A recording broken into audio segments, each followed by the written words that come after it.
আজকে যারা ভোটের আগে আসে আর এসে বলে কানে কানে শুধু একবার বলো তুমি যে আমার, ওগো তুমি যে আমার, আর যে ভোটটা মিটে যায় মা তখন আমরা কি বলি, কলিংয়ের ঘন্টা শুনে ছুটতে গিয়ে দরজা খুলি, কলিংয়ের ঘন্টা শুনে ছুটতে গিয়ে দরজা খুলি, ভোটাভুটি হয়ে গেল তোমার দেখা নাই, তোমার দেখা নাই বিজেপি, তোমার দেখা নাই, তোমার দেখা নাই বিজেপি, তোমার দেখা নাই, দূরবীন দিয়েও নাই বিজেপি, দূরবীন দিয়েও নাই, তোমার দেখা নাই বিজেপি, তোমার দেখা নাই।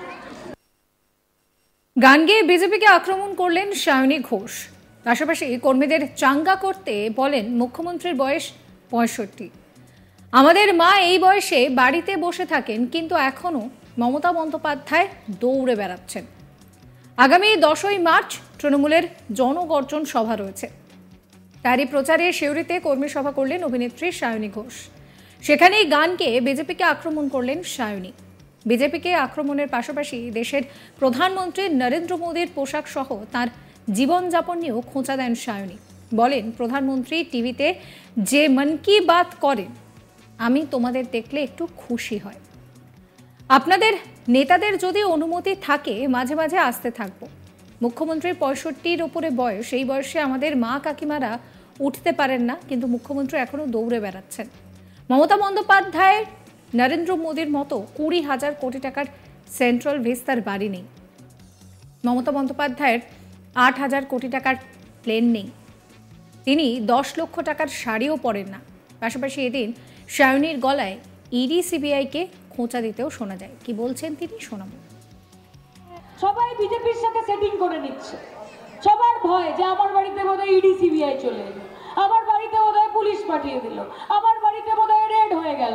না বাবা, যাই বিজেপির সঙ্গে সেটিং করে নি, ওরাও ভালো থাক আমরাও ভালো থাকি, মানুষকে নিয়ে আমাদের কোনো মাথা ব্যথা নেই। কিন্তু একমাত্র মুখ্যমন্ত্রী, যিনি গোটা ভারতবর্ষের একমাত্র মহিলা মুখ্যমন্ত্রী, যাকে তোমরা তৈরি করেছো, তার নাম মমতা বন্দ্যোপাধ্যায়। নিজেদের জন্য তালি দাও আগে, কারণ তুমি ওনাদেরকে বানিয়েছো, তুমি বানিয়েছো। আজকে তোমার ভোট যদি মমতা বন্দ্যোপাধ্যায়ের পক্ষে না পড়তো, এই গোটা ভারতবর্ষে শুধুমাত্র পুরুষ মুখ্যমন্ত্রী থাকতো। মা, এই বাংলার মাটি দুর্জয় ঘাটি, এখানে বহিরাগত শক্তি যারা বাইরে থেকে এসে মানুষের সঙ্গে মানুষের বিভেদ সৃষ্টি করার চেষ্টা করছে, যারা হিন্দুর সঙ্গে মুসলমানের দাঙ্গা বাঁধানোর চেষ্টা করছে, যারা ব্রাহ্মণের সঙ্গে কায়স্থর যুদ্ধ বাঁধানোর চেষ্টা করছে, যারা আদিবাসীর সঙ্গে দলিতের যুদ্ধ লাগানোর চেষ্টা করছে, এদেরকে হাতে নাতে জবাব দিতে হবে এবং এদের থোঁতা মুখ ভোঁতা করতে হবে মা, কারণ এরা মমতা বন্দ্যোপাধ্যায়ের নামে কুৎসা রটাচ্ছে। এরা আপনাদেরকে বোঝানোর চেষ্টা করছে যে আপনারা যে বঞ্চিত সেটা মমতাদির জন্য। আজকে আন্দোলন কে করছে? একজন মহিলা, 65 বছর ওপরে বয়স, আমাদের মায়েরা হাঁটতে অবধি পারতো না, মমতা বন্দ্যোপাধ্যায় এখনো দৌড়াচ্ছে। কাদের জন্য দৌড়াচ্ছে? কাদের জন্য আন্দোলন করছে? কাদের জন্য ধর্ণা দিচ্ছে? কাদের জন্য দিল্লি যাচ্ছে? যাতে আপনারা নিজেদের ন্যায্য টাকাটা পান। মমতা বন্দ্যোপাধ্যায় নিজে ঠান্ডা করে বসে যাননি নরেন্দ্র মোদীর মতো। মমতা বন্দ্যোপাধ্যায় 20,000 কোটি টাকার সেন্ট্রাল ভিস্তার বাড়ি নেই। মমতা বন্দ্যোপাধ্যায়ের 8,000 কোটি টাকার এরোপ্লেন নেই। তিনি 10 লক্ষ টাকার স্যুট শাড়ি পরেন না, তার কাছে 1.5 লক্ষ টাকার পেন থাকে না। এগুলো কার কাছে থাকে? যিনি আমাদের প্রধানমন্ত্রী, যিনি বলেন যে মিত্র, हम तो प्रधान सेवक हैं, अगर आप सेवक हैं तो आप पैसा दीजिए ना, आप पैसा दीजिए। आप खुद के लिए 8,000 करोड़ का एरोप्लेन, हवाई जहाज, उड़न खटोला बना रहे हैं। आप खुद के लिए 20,000 करोड़ का घर बना रहे हैं। आपने बोला था अब की बार 200 पार इस बंगाल में, लेकिन आपने क्या किया? पेट्रोल डीजल और जो गैस बनता है ना चूल्हे का, उसका 1000 पार कर दिया। ওইটা 1000 বড় হয়ে গেল, আপনার 200 বড় হলো না। আপনাকে আমাদের এইটুকুই বলার যে শুধু মুখে বড় বড় কথা বলে যে বেটি বাঁচাও বেটি পড়াও আর ট্রাকের পেছনে লিখে লিখে কোনো লাভ হয় না। কথা দেওয়া এবং কথা রাখার মধ্যে আকাশ পাতালের তফাৎ থাকে। আজকে বেটি তাকে পড়িয়েছে কে? মমতা বন্দ্যোপাধ্যায়। কন্যাশ্রী মমতা বন্দ্যোপাধ্যায় দিয়েছে, বেটিকে পড়িয়েছে। আজকে বেটিকে বাঁচিয়েছে কে? মমতা বন্দ্যোপাধ্যায়। রূপশ্রী দিয়ে বাঁচিয়েছে, লক্ষ্মীর ভান্ডারের টাকা দিয়ে বাঁচিয়েছে। কাজে আপনার মুখে মারিতম জগৎ, আপনি মুখে বড় বড় কথা বলবেন, আপনি মানুষকে বিভ্রান্ত করবেন, আপনি ভেদাভেদ সৃষ্টি করবেন, আপনি মানুষের মগজে ঢুকিয়ে দেবেন যে এই বাংলা অশান্তির বাংলা, এবং আপনি নিজের জন্য হাজার হাজার কোটি টাকা খরচা করবেন আর বাংলার মা বোনেদের বঞ্চিত রাখবেন, আর ভোটের আগে এসে কাঁধে কাঁধে গিয়ে বলবেন যে বিজেপিকে ভোটটা দাও, তাহলে 500 টাকা 1000 টাকা দেব। গান গেয়ে বিজেপিকে আক্রমণ করলেন সায়নী ঘোষ। পাশাপাশি কর্মীদের চাঙ্গা করতে তিনি বললেন যে মুখ্যমন্ত্রী মমতা বন্দ্যোপাধ্যায়ের বয়স 65।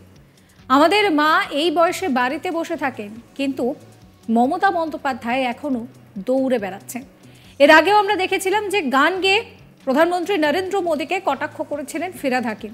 এবার সায়নী ঘোষ তিনিও কিন্তু গান গেয়ে রীতিমতন কটাক্ষ করলেন। তিনি বলছেন যে ভোটের আগে আসে আর এসে বলে কানে কানে শুধু একবার বলো তুমি যে আমার, আর যেই ভোটটা মিটে যায় তখন আমরা বলি তোমার দেখা নাই বিজেপি, তোমার দেখা নাই। শোনাবো। আজকে যারা ভোটের আগে আসে আর এসে বলে কানে কানে শুধু একবার বলো তুমি যে আমার, ওগো তুমি যে আমার, আর যে ভোটটা মিটে যায় তখন আমরা কি বলি? কলিং এর ঘন্টা শুনে ছুটতে গিয়ে দরজা খুলি, কলিং এর ঘন্টা শুনে ছুটতে গিয়ে দরজা খুলি, ভোটাভুটি হয়ে গেল তোমার দেখা নাই, তোমার দেখা নাই বিজেপি, তোমার দেখা নাই, তোমার দেখা নাই বিজেপি, তোমার দেখা নাই, দূরবীন দিয়েও নাই বিজেপি, দূরবীন দিয়েও নাই, তোমার দেখা নাই বিজেপি, তোমার দেখা নাই। আজকে যারা ভোটের আগে আসে আর এসে বলে কানে কানে শুধু একবার বলো তুমি যে আমার, ওগো তুমি যে আমার, আর যে ভোটটা মিটে যায় তখন আমরা কি বলি? কলিং এর ঘন্টা শুনে ছুটতে গিয়ে দরজা খুলি, কলিং এর ঘন্টা শুনে ছুটতে গিয়ে দরজা খুলি, ভোটাভুটি হয়ে গেল তোমার দেখা নাই, তোমার দেখা নাই বিজেপি, তোমার। সাবস্ক্রাইব করবেন আজ তাক বাংলার ইউটিউব চ্যানেলকে, ফলো করতে ভুলবেন না আজ তাক বাংলার হোয়াটসঅ্যাপ চ্যানেলও।